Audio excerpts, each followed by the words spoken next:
Jorge, thank you so much for joining me here at PPIF. Tell me about the Latin American infrastructure landscape. What are investors looking for?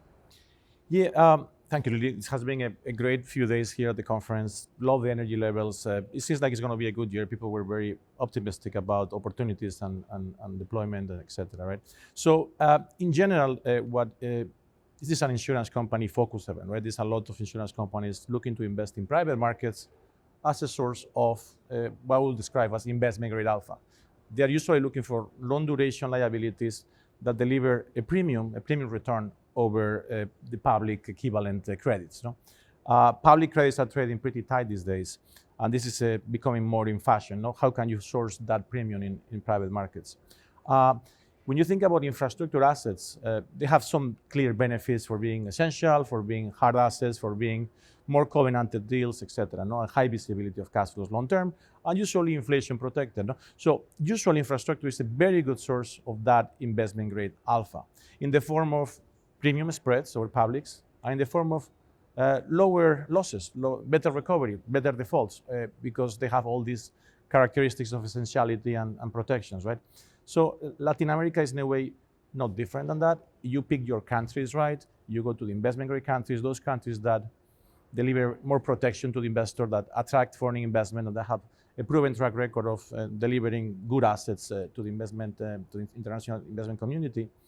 You can secure very attractive pickup returns, very attractive alpha. Just to put things in perspective, people in private markets in the US for investment grade, they can secure pickup spreads in the area of 50 to 100 basis points. You go to Latin America, you do a decent underwriting again, and you pick the right countries and the right sectors, a lot of them dollarized, by the way. You can essentially secure another 50 to 100 basis points extra alpha over the equivalent credit in the US. So very attractive times, no? And at the time where we see public spreads in the low hundreds in the US, that extra 100 basis points in relative terms is a lot of money. When I talk to equity investors, they don't fully appreciate that. When you talk to fixed income investors, 20 basis points makes a difference, and 100 basis points is very attractive.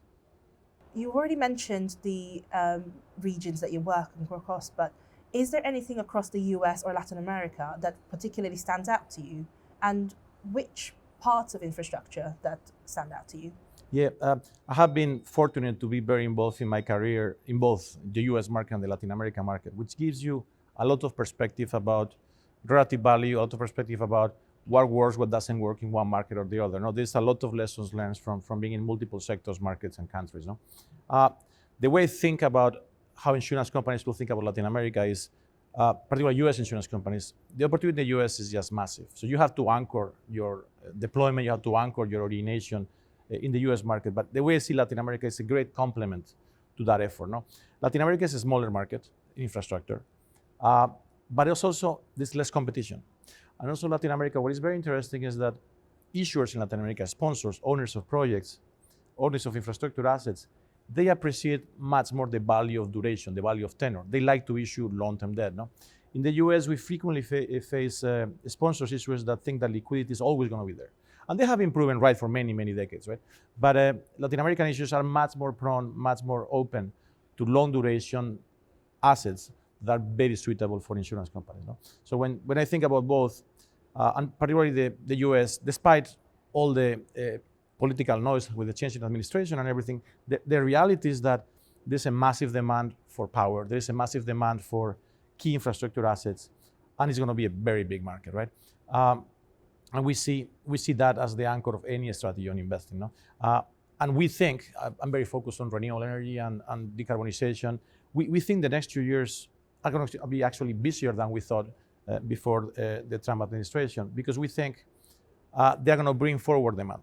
The way the US market works, you have certain tax incentives, and those tax incentives phase out over time. So it's more likely than not that some of those phase outs are brought forward. So people are going to start rushing. There's going to be a race to safe harbor assets by starting construction early. So we think this year, the 2025 and 2026, are going to be very busy years in terms of new construction.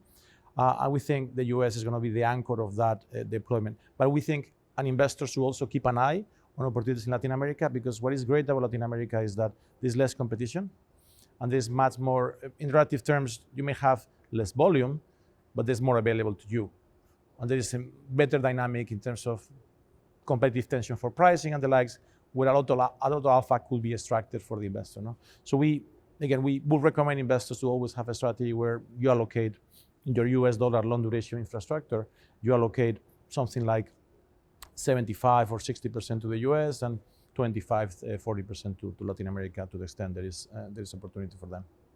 That sounds very sensible. Jorge, thank you so much for joining me today. My absolute pleasure. Thank you, Lily.